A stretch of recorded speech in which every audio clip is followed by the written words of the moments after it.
Es la expedición más ambiciosa que haya conocido el naufragio de la Esmeralda hasta ahora. Una decena de buzos, 3 robots y toneladas de equipo. Dimos cuenta del deterioro y el colosal robo que ha sufrido nuestro patrimonio histórico. No quedan las balas, no quedan las tazas, no quedan platos, no quedan nada de nada. ¿Se podrá rescatar la Esmeralda del fondo marino? Me gustaría ver a la Esmeralda en algún lugar donde la gente pudiera apreciarla. ¿Cuál es el costo? ¿Cuál la ganancia? Viajamos a Suecia para conocer su mayor atracción turística, un galeón extraído íntegramente del agua. Nuestra misión es hacer bucear a Amaro.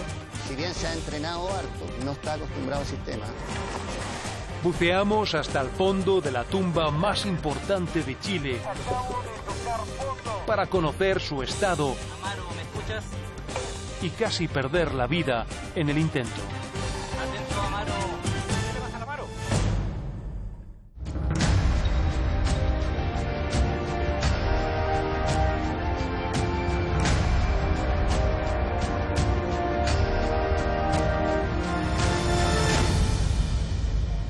Hace 134 años, un combate. Hoy, una difícil pregunta. ¿Cómo está la Esmeralda? ¿Qué hacer con ella? ¿Qué salto dar, si alguno? La dejamos intacta, como una tumba, respetuosos pero resignados a su destrucción y eventual desaparición por efecto del mar y del vandalismo submarino. ¿O procuramos su rescate, total o parcial, para beneficio de muchos, hoy y mañana? Cada chileno es un tripulante más de esta corbeta y el suyo es un voto histórico. Queremos invitarlo a bucear la Esmeralda para saber qué hacer con nuestra memoria. 1800 kilómetros de recorrido de Santiago a Iquique, 8 toneladas.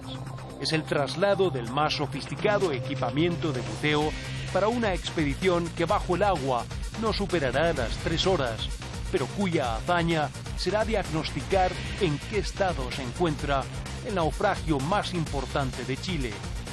¿Cómo está la tumba de 140 hombres? ¿Qué queda del épico combate que cambió el curso de una guerra y las fronteras del país?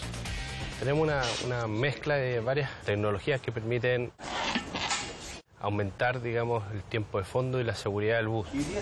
Tenemos equipamiento geofísico, vamos a ocupar un sonar multigas para poder hacer un escaneo de la Esmeralda y sus alrededores.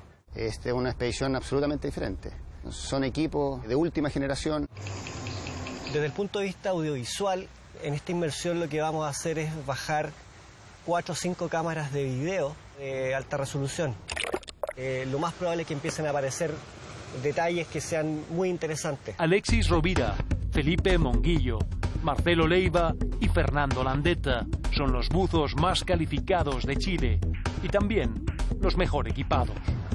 Para un entusiasta del buceo como uno, la profundidad del naufragio obliga a sacar una nueva certificación, la de buzo avanzado, y probar todos los sistemas de comunicación y de aire en un ambiente, primero, controlado. Buzo de superficie, ¿me escucha?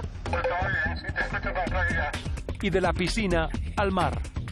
Llegar hasta los 60 metros de profundidad sin perder la cabeza en el intento, haciendo sumas y restas para examinar cómo responden las facultades mentales bajo presión.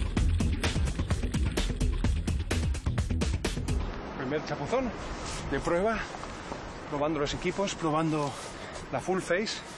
Bueno, ahora vamos a hacer una prueba con las mismas configuraciones, los mismos equipos y los mismos procedimientos que vamos a hacer cuando bajemos la Esmeralda. Nuestra misión es hacer bucear a Amaro con un sistema que permita transmitir sus ideas y su visión en tiempo real a la superficie. La idea es poder probar la comunicación desde abajo, porque hay ciertas maniobras que permiten que el audio sea más nítido, más claro. ¡Excelente! ¿Comenzaste el descenso? Estoy entrando ahora.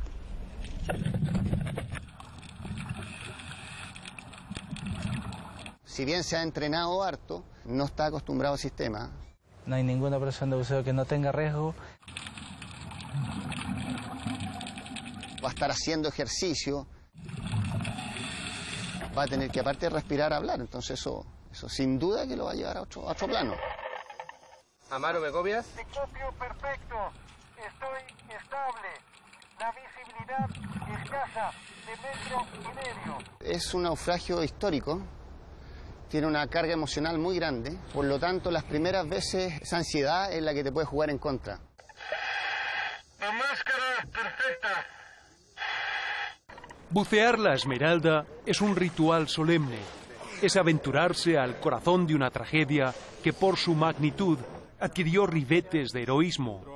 En ningún otro combate de la Guerra del Pacífico se concentraron más proyectiles por segundo sobre un grupo de chilenos que en esas 4 horas de combate. Al final del combate, el agua había alcanzado un nivel tal dentro de la sala de máquina que ya la máquina no funcionaba.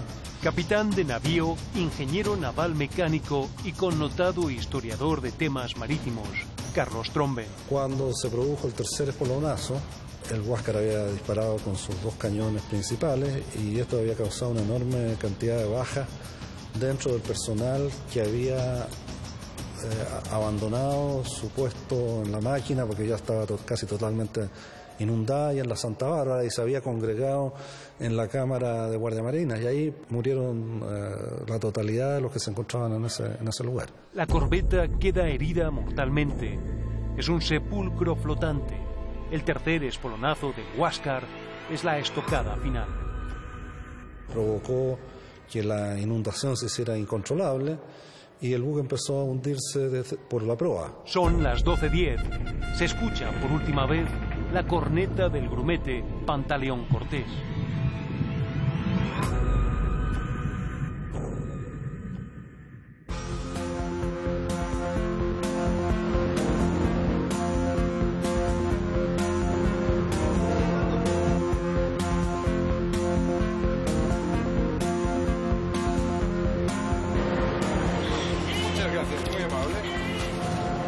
El apoyo logístico de la Armada resulta fundamental. Es la primera vez que este buque está apoyando a un proyecto como este, de resaltar nuestros valores patrios y uno de nuestros símbolos navales y nacionales como es la Esmeralda. Tenemos grandes espacios donde ustedes pueden equiparse, donde pueden hacer instalación de sus equipos para controlar a los buzos que están en el agua, de prestar los primeros auxilios en caso que se requiriera, y de brindar la seguridad y control de todo el entorno cercano a la boya donde ustedes van a estar buceando.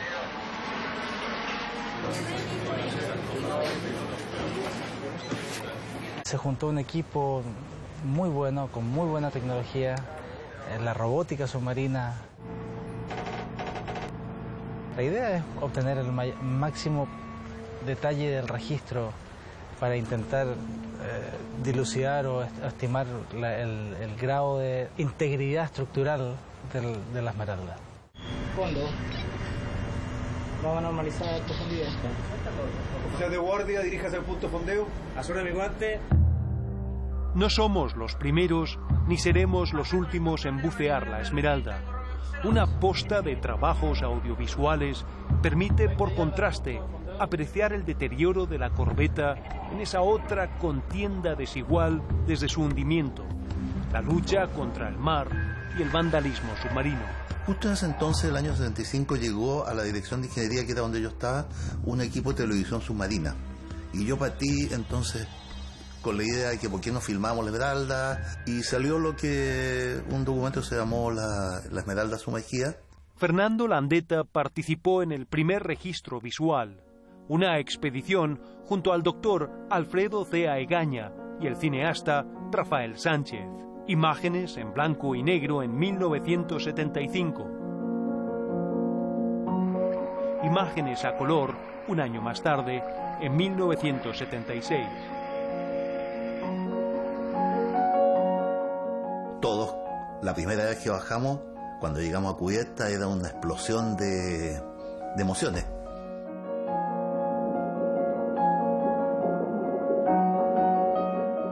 No eran restos náufragos, no son 4 palos parados, era un barco.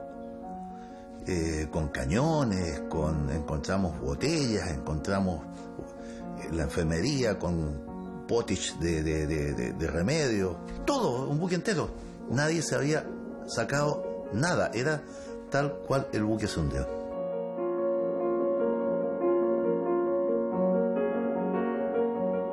Se nos ocurrió bajar con unas banderas chilenas. Y también son cuestiones que llaman a todos los jugos interiores que uno tiene adentro. Hay que reconocer de que de esa época hasta ahora la Esmeralda no le queda ningún objeto suelto, nada. Todo lo que vivimos nosotros del año 76 desapareció. No está. El recuerdo de Prat va a seguir por Chile para siempre. No sé cuánto irá a durar Chile, no sé, para siempre. Pero la Esmeralda no durará para siempre. ¿Por qué no pensar en sacarlo? Yo siempre he pensado en sacarlo. Bueno, si tú vas a bajar, creo que vas a sacar las mismas conclusiones que saqué yo. Que esto hay que comenzar a hablar qué hacemos con la Esmeralda. De los 12 cañones de 40 libras que tenía la corbeta, hoy solo queda uno bajo el agua. ¿Dónde están nosotros? ¿Dónde las muchas pertenencias del naufragio? ¿Lleva alguien la cuenta? Emilio de la Cerda es el secretario ejecutivo del Consejo de Monumentos Nacionales. Aunque suene contradictorio, la Esmeralda dentro de los naufragios en Chile es de los que tiene mayor nivel de control. Aún así, se ha deteriorado enormemente entre los registros que tenemos desde los años 70 hasta la actualidad. Y ese deterioro se especula desde la misma institución que no está producido tanto por las corrientes o por los temas climáticos o la salinidad. De hecho, eso estabiliza muchas veces los restos al fondo del mar, sino por el pillaje, por el saqueo. La única manera de que tengan esmeralda es que se tomen hoy día las medidas como pertinentes para poder protegerla. Yo no te adelantaría cuáles son porque todavía se están como barajando, pero van desde protegerlo, desde prohibir el ingreso, desde hacerlo muy restringido, hasta instalar una especie de jaulas que se ponen sobre los bienes patrimoniales para evitar su saqueo. Para la máquina, fondo Castillo. Fondo Castillo. El Toro fondea no lejos de donde se encuentra el naufragio. Aunque cueste creerlo, las coordenadas por satélite o GPS del lugar donde se encuentra la Esmeralda no son públicas. Es algo que se mantiene en secreto. Para rastrearla se usará el Sidecam o un sonar de barrido lateral capaz de detectar objetos que protuberen del fondo marino. También se usará el ROV, un vehículo de operación remota que puede desplazarse libremente con una cámara para hacer prospección. Es nuestra vista preliminar y robótica. Sabremos a qué atenernos. ¿Acaso veremos algo así? Este es el proyecto cultural de mayor envergadura hecho con aportes privados en Chile.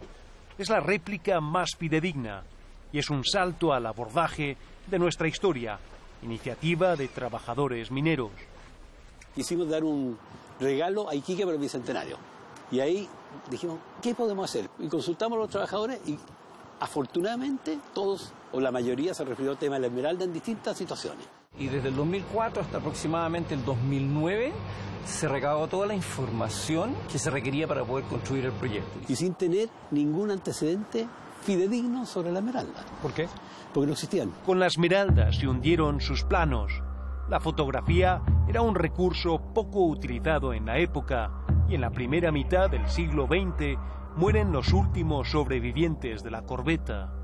¿Cómo entonces reconstruirla? Por lo tanto, tuvimos que buscar los documentos que podrían estar relacionados con la Esmeralda. Entre ellos, por ejemplo, el contrato en que se mandó a hacer la Esmeralda, porque este buque fue mandado a hacer por el gobierno de Chile. Las otras fuentes de información fueron los museos, los privados, que tienen muchos de estas partes y piezas de la Esmeralda en su poder, muchos sketches dibujados por los sobrevivientes de la Esmeralda, cuando los mismos periodistas le preguntaban, oye, hazme un dibujo, y ellos dibujaban y hacían diagramas sobre cómo era el buque, etcétera, etcétera, que también se usaron. Y entonces fuimos juntando todos estos argumentos, más un estudio impresionante que se hizo en Inglaterra de barcos similares y de antecedentes.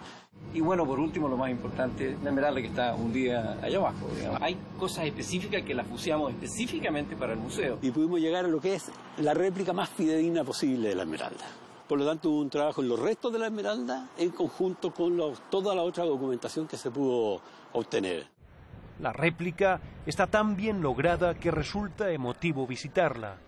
Se ha convertido en uno de los mayores centros de atracción histórica del país. ¿Y por qué es esto importante? La esmeralda es algo que une a todos los chilenos sin distinción y sin ninguna duda. ¿Cómo ha sido recogida la réplica en sí aquí donde se encuentra, en Iquique? Yo diría que hoy día es la atracción turística de Iquique. De hecho, lo demuestra, estamos conversando justamente el número de visitantes que lleva la esmeralda en estos 2 años, cerca de 60 a 70 mil anuales. Es decir, yo creo que es una atracción, es un símbolo, hoy día se ha transformado en un símbolo de Iquique, importantísimo, y eso es grato haber podido contribuir a entregarle al país una cosa como esta réplica. Aquí se trasladan quienes quieren viajar 134 años atrás. Está el camarote de un héroe caído, aquel que gritó al abordaje en el sordo estruendo de un combate. Y también el despliegue de las precarias municiones y artillería que tan solo alcanzaron a rasguñar al acorazado peruano. Acero contra madera. El proyectil del Huáscar era 7 veces más pesado y destructivo que lo que disparaba la Esmeralda. Si la réplica da cuenta de lo que fue la épica de una tripulación aún viva, bajo el agua, a 45 metros, está el testimonio brutal de su muerte. A pocas horas de la inmersión, la sola idea de aventurarse a la tumba que sepultó a 140 hombres resulta tenebroso y triste.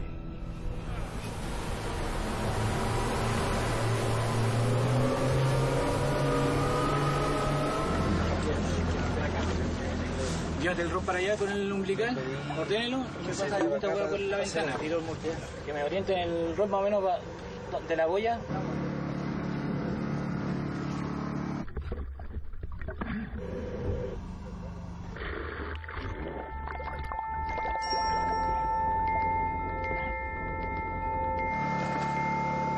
Que le dé cable nomás, que no deje de dar cable. Después recogemos un poco.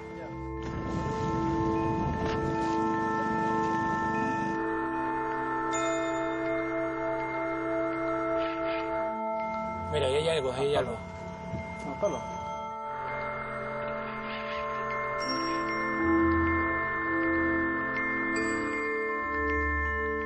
Yo seguiría con Pablo. Ahí estamos llegando casi, 35, 36. Perfecto. Miremos hasta la calle. Ahí nomás, que suelte, que suelte. ¡Suelta ahora! ¡Suelta, umbilical!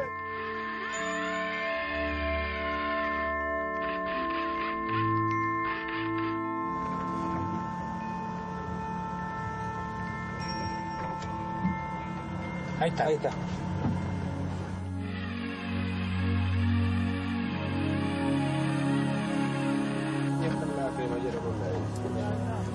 ¿Por dónde estamos? ¿Por acá? Yo me daría la vuelta. Por este lado. Y esto que estamos viendo, que parece grumosidad, ¿es vida marina, es plancton? O puede ser partículas en suspensión provenientes de la marejada. Esa es la pala de la hélice, efectivamente. ¿Esa es la pala de la hélice? Sí. Increíble, qué emocionante, ¿eh?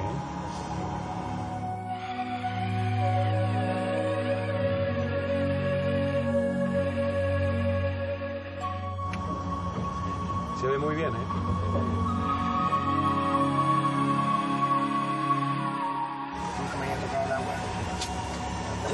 Es que jamás. Qué buena noticia.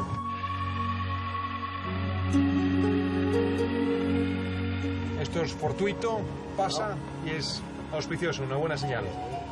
¿Lo habías visto antes? No. ¿Te emociona? Increíble, ¿no? Ahí está, eso es una ojo de donde salían uno de los cañones. Las ventanas cuadradas, dices tú. ¿Qué más alcanzas a percibir? Que la estructura superior se ve bastante destruida. La estructura superior. Se ve esos palos que ya están caídos.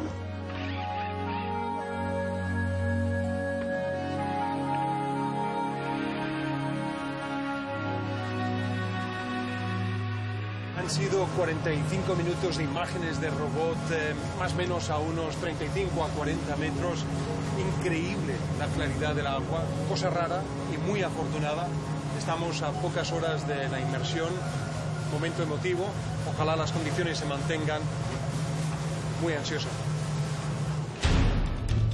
Hay cometidos que ameritan la pregunta: ¿cómo es la primera vez? A pesar de que hayas buceado cientos de veces la Esmeralda, siempre es la primera vez. Carlos Guerrero es el buzo que más veces ha podido tocar las maderas de la Esmeralda en el fondo marino. Es un mentor. El tocarla, el sentirla, y creo que le pasa a todos, una sensación especial, que creo que hay que vivirla para explicarla. Se conjugan muchos sentimientos. Es tristeza porque tú estás en un barco que fue violentamente hundido, destruido, que dejó muchas personas abajo. Pero después de bucearla uno va teniendo ya un respeto absoluto a ella. Por votación popular vamos a estar Felipe y yo contigo, protegiéndote, aunque no necesitas ninguna protección, pero vamos a estar contigo, para ti. Yo estoy expectante, pero al mismo tiempo también tengo una cierta, y debo admitirlo, pena. Entonces tengo sentimientos encontrados, mucho entusiasmo. Eso es importante. Te recomiendo, porque tú vas a llegar con mucho entusiasmo y quizás vayas a llegar medio hiperventilado abajo. ¿Cuál sería la mejor aproximación? Definitivamente el bajar suavemente, ir de a poco acostumbrándose, cosa de llegar a los 35 y 42 metros en forma tranquila y sin tener el problema de que nos pueda llegar una narcosis. La narcosis es un peligro inherente al buceo. Es la borrachera de las profundidades como consecuencia del nitrógeno en el aire comprimido que se absorbe. Se compara a los efectos del alcohol. Un pisco sour cada 10 metros de profundidad, pérdida de concentración, repentina euforia, inconsciencia y muerte probable, porque bajo el agua equivale a manejar el cuerpo en estado de ebriedad, agotando el aire.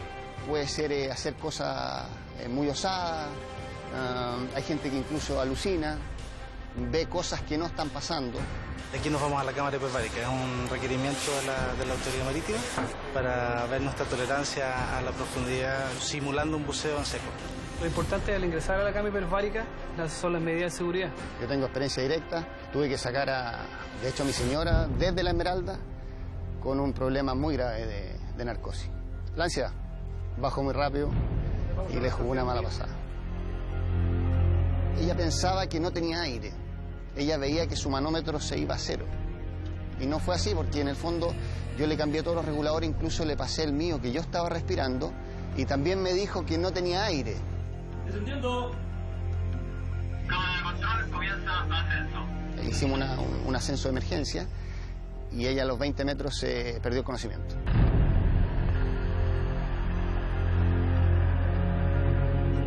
Y bueno, gracias al apoyo aquí de la Armada no pasó a mayores. Cámara hiperbárica por 4 horas, un tratamiento preventivo.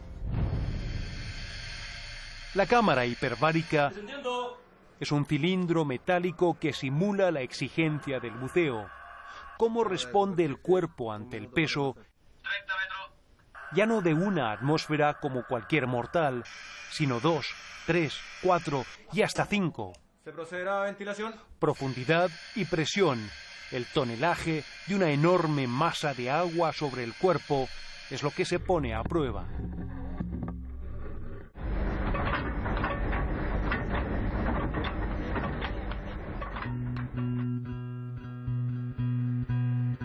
Y no vas a poder dormir relajado porque tu mente te va a estar jugando toda la noche lo que viste. Yo creo que va a ser una muy buena experiencia para ustedes. Ya me gustaría a mí bajar, creo que es muy emocionante. Él va con una botella de 18 litros atrás y con una llave que le permite el paso inmediato. Corta el suministro, digamos, de superficie y él queda autónomo. Lo deberíamos hacer solo en el último caso, que ya no quedara ninguna otra alternativa. Él, al usar una máscara facial, se podría sentir un poco agobiado, claustrofóbico. y eso puede aumentar el riesgo, digamos, desde el punto de vista fisiológico y físico.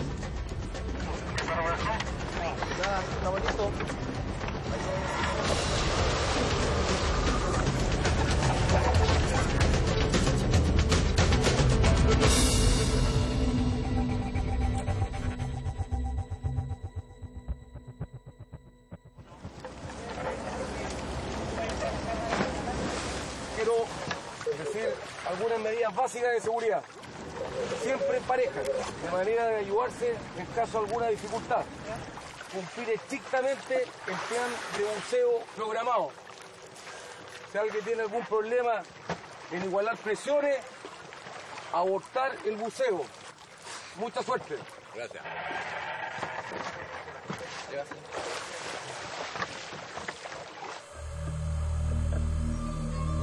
Día claro en la superficie, pero un techo grumoso de agua en los primeros 25 metros. La visibilidad es casi nula para dar finalmente con aguas más claras, pero oscuras. Amaro, indícame cómo me escuchas. Escucho fuerte y claro. Si tengo algún problema, notifico. Continúo descenso. Ok, recibido conforme. Sigue tu buceo con tranquilidad. Respira controlado.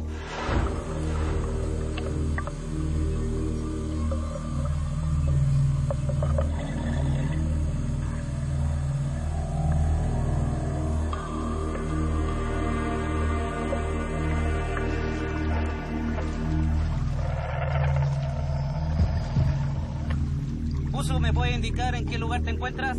Acabo de llegar al fondo. Recibido. El buzo se encuentra en el fondo, 40 metros. Al prender la linterna, aparece la Esmeralda como un buque fantasma.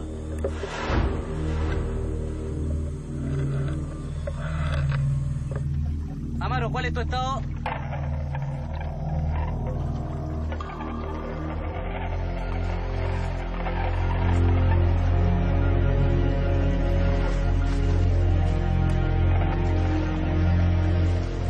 Atento, Amaro.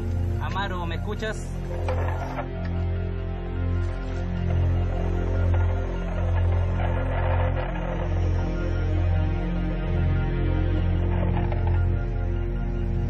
Amaro, ¿cuál es tu estado? Estoy agobiado. No puedo responder. En la superficie ignoran que tengo poco aire. Y si hablo, pierdo el poco aliento que me queda. A 40 metros se me acorta el flujo de aire que me suministran con una manguera desde la lancha. Con tanto equipo encima, no atino a dar con mi aire de socorro. Si sigo mis instintos y nado rápido hacia arriba, sé que me reviento. Mi corazón bombea con fuerza. Me resigno a la posibilidad de morir. La desesperación cede paso a la pena, a una sensación de profunda tristeza.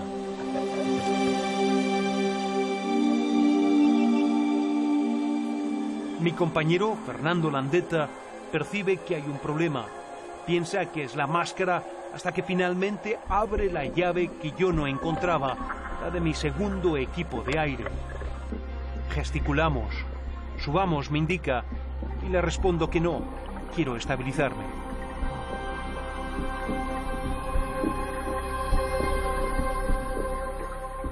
Tuve problemas. Poco suministro de aire.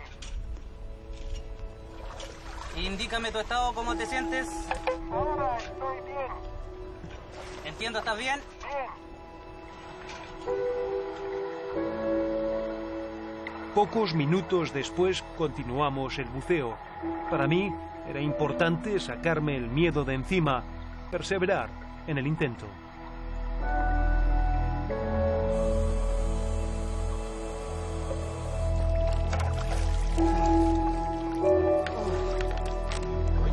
Gracias. Faltaba flujo. ¿Faltaba? No, ¿Dónde? pero si lo vi. No tuve aire. Tú no te diste cuenta, pero yo te abrí la válvula de terapia. Y eso es lo que te permitió seguir. O sea, tú me diste aire. Yo no estaba con aire. el suministro, sientes como tu corazón te está bombeando y te está diciendo quiero más aire, quiero más, dame más combustión, y no la tienes, y sabes que tienes una columna de agua y dices, Dios mío, si pierdo el control, ¿verdad? Y subo, mis pulmones revientan, no llego. No, fue una prueba de control brutal. Al margen de lo visto abajo, las complicaciones sustrajeron a ese momento y ese gran momento. Lo más importante de todo, haya pasado lo que haya pasado, es que para mí pasaste realmente, o para ustedes pasaste una prueba importante, pasar un susto ahí abajo y no salir cascando por arriba, que es la primera reacción, y autocontrolarse, y sobre eso, bajar de nuevo, sí, es notable. Yo no sé si lo hubiera hecho, así que te felicito. Yo pensé que yo.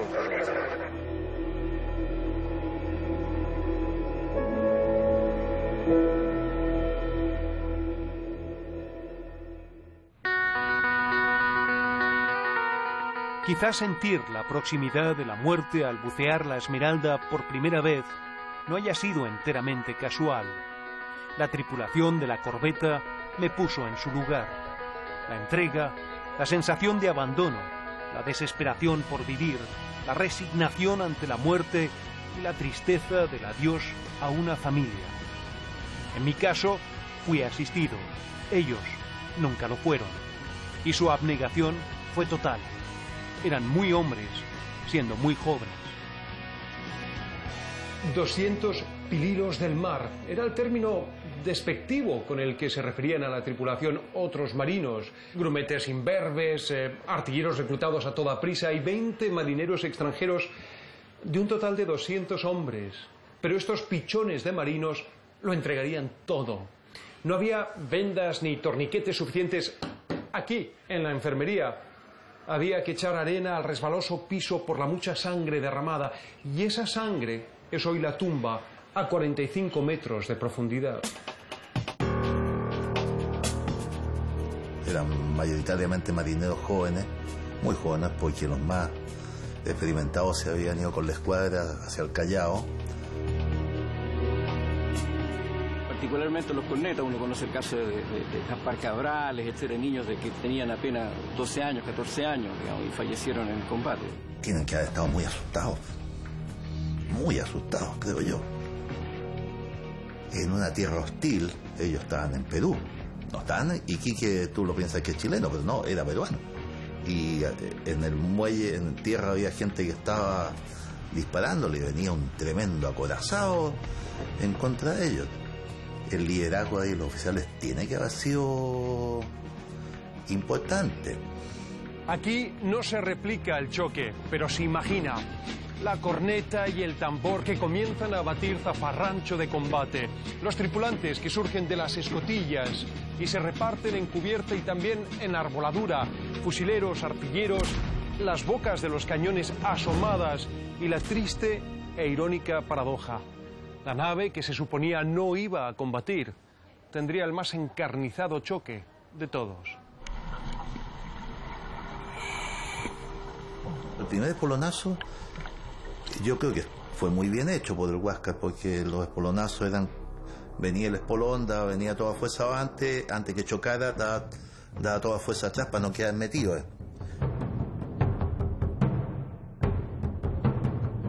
Pero fue la única oportunidad que Prat tuvo para saltar al abordaje, porque los puentes quedaron a la misma altura. Uno que ha tenido la oportunidad de saltar de un muelle o de un bote a otro bote, que se mueven en forma diferente, cuesta mucho. Ahora, de un buque a otro buque, hay que tener cojones y estado físico. La Esmeralda ya no tenía ninguna integridad estanca, vale decir, si se le entraba agua a la máquina, le iba a pasar a los entrepuentes y los entrepuentes a los departamentos de más a proa, porque era un buque tan viejo que no era capaz de... Lo que pasó al Titanic, que no era capaz de mantener el agua.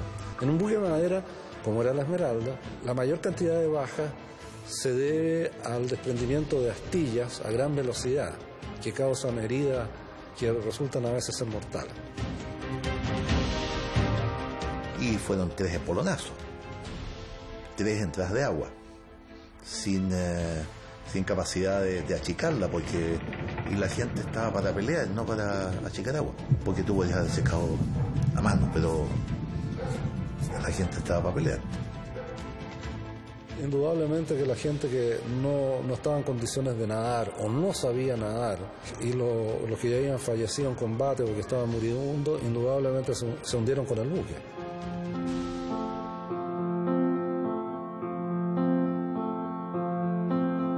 Algunos resultaron heridos y murieron días después.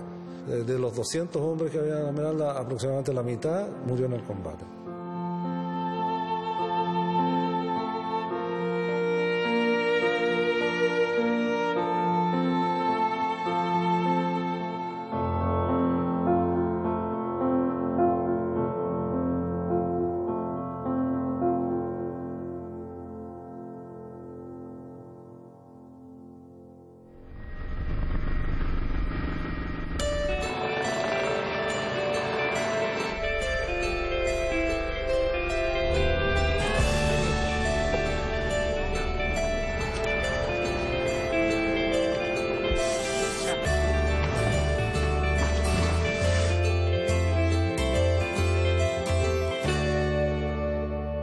La Esmeralda, de partida con el duro combate que tuvo el 21 de mayo aquí en Iquique, la condición ya inicial al estar sumergida era bastante precaria, sufrió bastante daño durante el combate.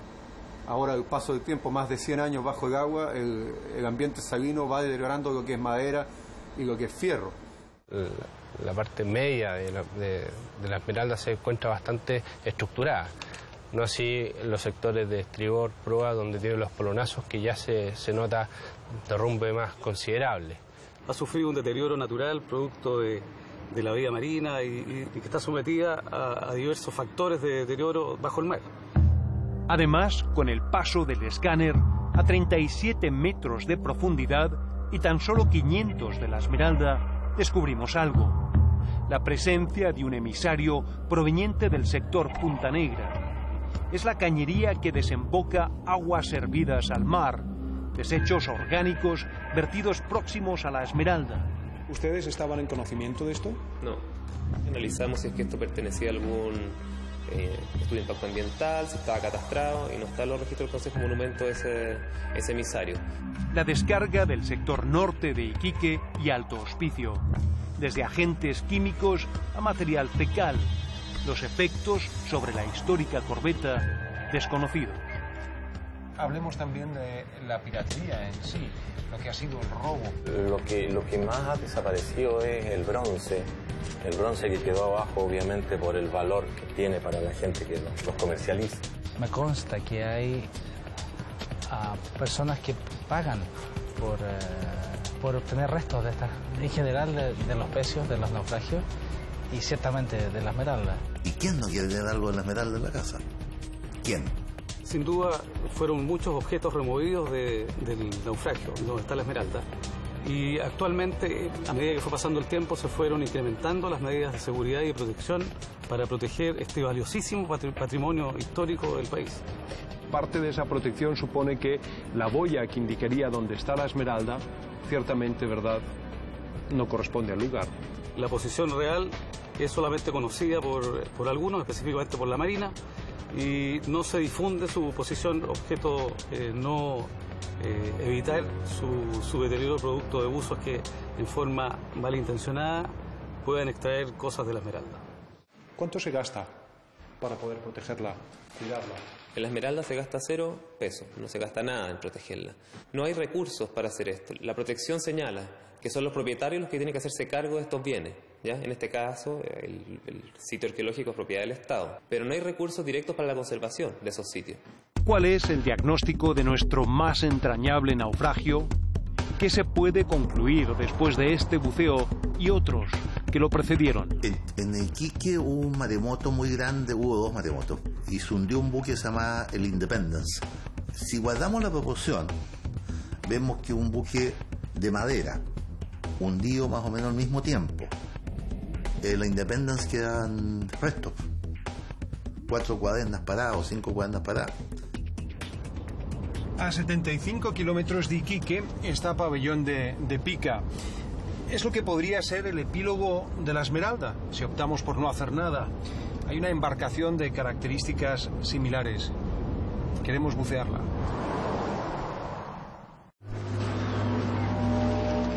¿Cuál será el futuro de la Esmeralda si la abandonamos a su suerte? Hay una fotografía que nos adelanta lo que le espera.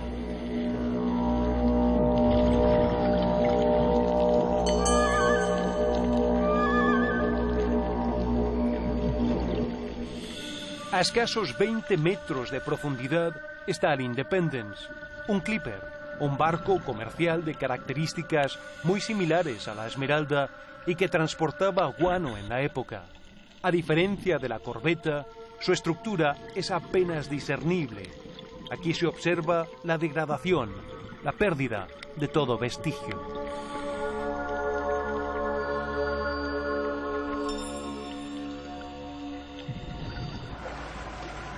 Una pena ver la embarcación lastimosamente así.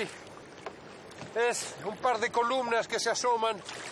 Mucha de ella ya está bajo el fondo marino. Es triste. E insisto, una determinación que hay que tomar si es que se quiere que la Esmeralda termine como el Independence.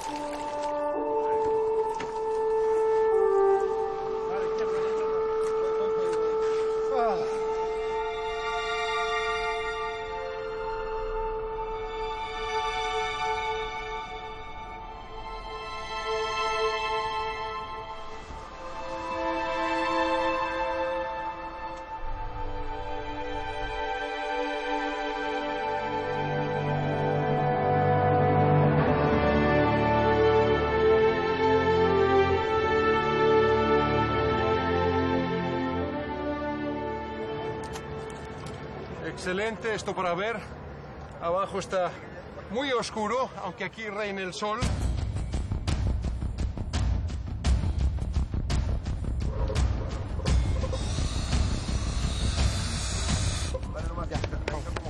Señores, suerte.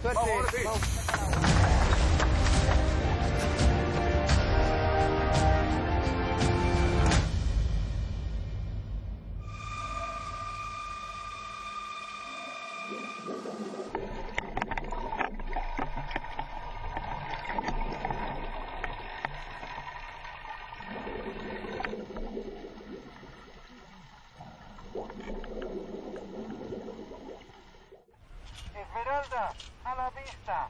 Perfecto, Esmeralda a la vista.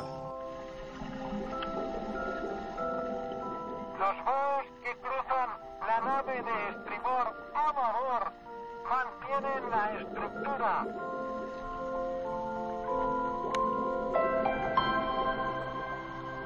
Es admirable lo estoica que se mantiene la Esmeralda. Son 134 años. Revolucionado.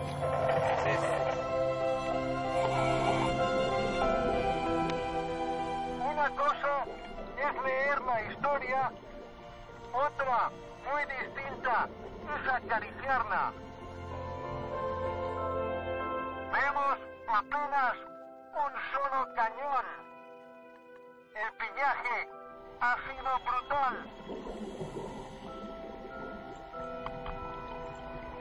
Este es un privilegio. Me pregunto, ¿no debiera ser un derecho de todos?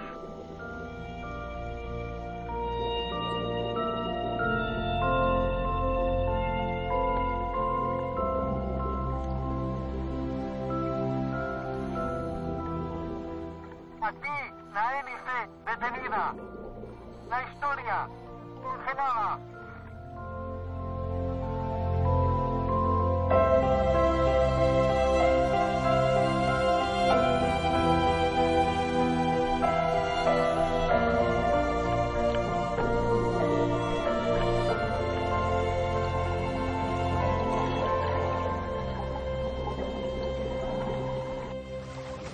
¿Lo veis? ¿La huella? ¿Me decís que lo vamos a traer con el umbilical? Sí, dile que lo va a saltar y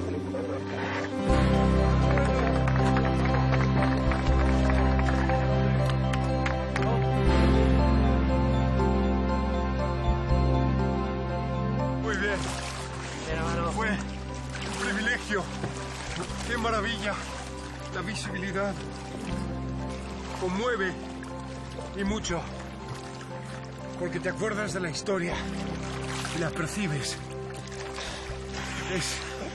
Es muy bonito.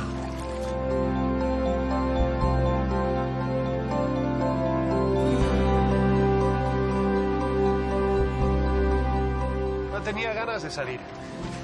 Me dio pena. Sentía que me estaba despidiendo de una tripulación.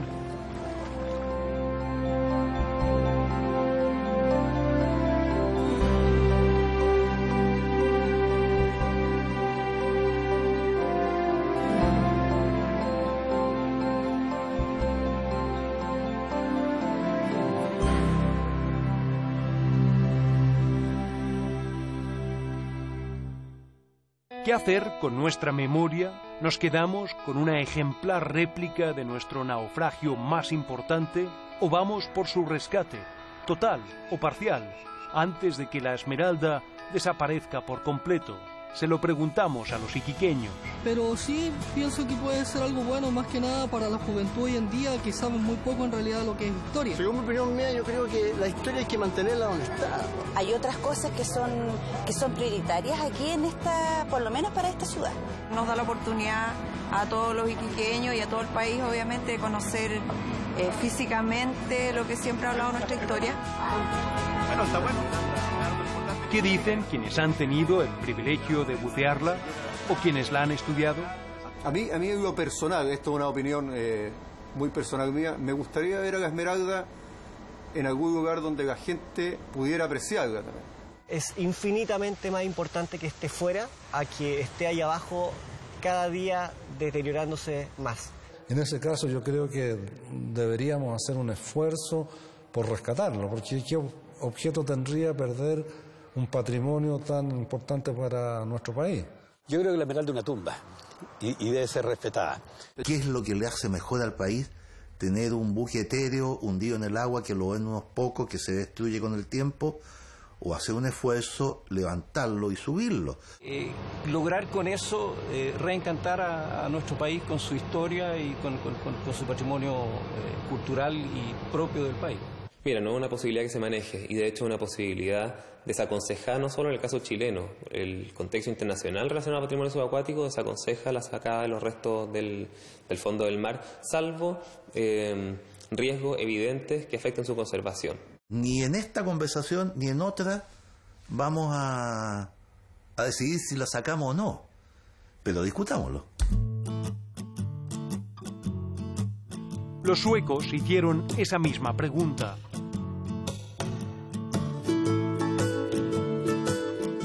Su respuesta es el reflotado buque Vasa.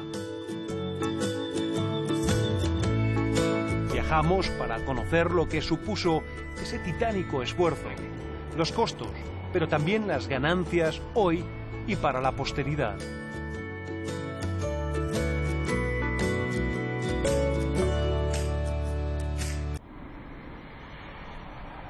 Desde tiempos vikingos, Suecia es una nación íntimamente ligada al mar. Y se nota porque no le dan la espalda. ¿Qué habrían hecho los suecos de tener ellos la Esmeralda? Bueno, ahí al fondo hay un indicio. Es el Vasa, el museo más concurrido en este país.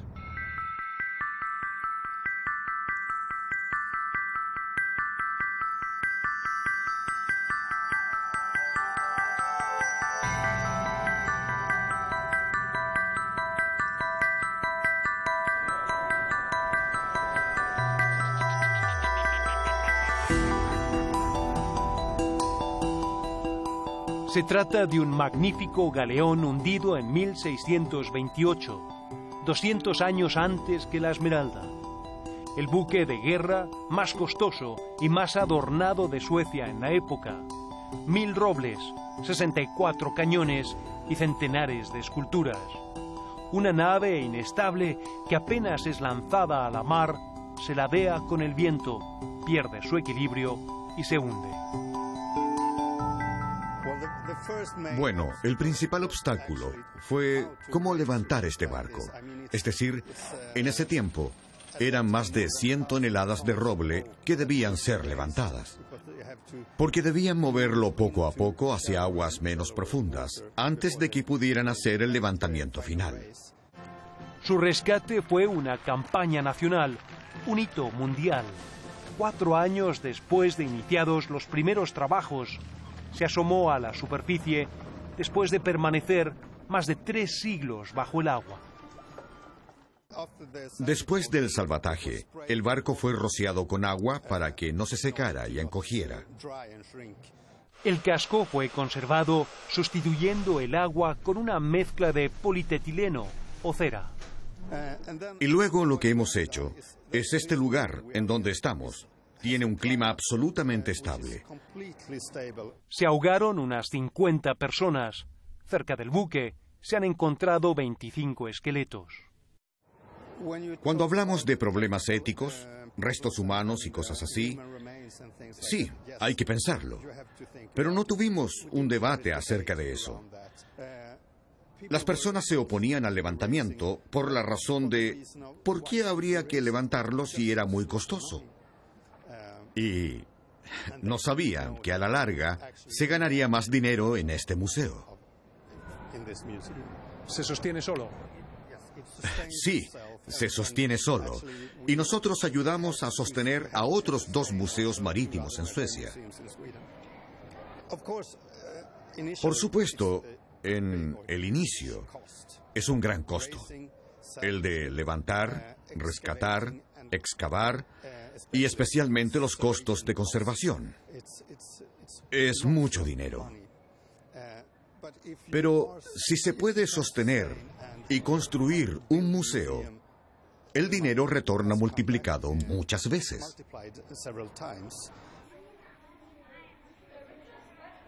¿Podría la Esmeralda ser reflotada como naufragio, así como lo fue este otro barco, 200 años más antiguo que nuestra corbeta? Ante la sola idea, en Chile la duda y el reparo inmediato es, bueno, pero ¿cuál es el costo? Pero hay otra pregunta que es igual de importante. ¿Qué gana un país en términos de su historia, su identidad y para las generaciones futuras al hacer esto? Aquí parecen tenerlo muy claro. Cuando se trata de identidad nacional, es muy interesante, porque al barco Vasa, todas las personas mayores de 2 años en Suecia lo conocen muy bien y se sienten muy orgullosas de su historia. Uno invierte dinero en algo con lo que al final podrá obtener ganancias cuando se trata de herencia cultural. Si se decide explorar la posibilidad del rescate de la Esmeralda, ¿prestarían su experiencia y ayuda al servicio de Chile? Por supuesto, estaría feliz de ayudarlos.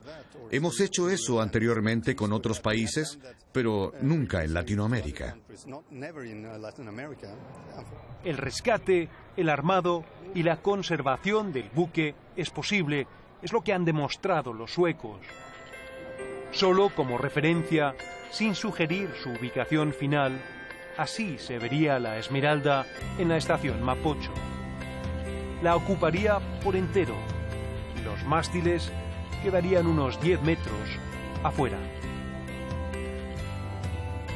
Una cosa es leer la historia, otra muy distinta, acariciarla.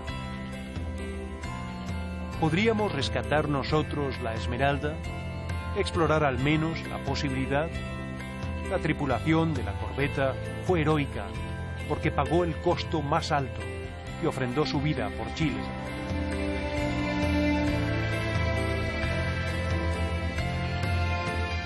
Aquellos hombres no hicieron sumas y restas a la hora de luchar por su país. La pregunta es qué sumas y restas hará el Chile de hoy si la opción es rescatar su memoria.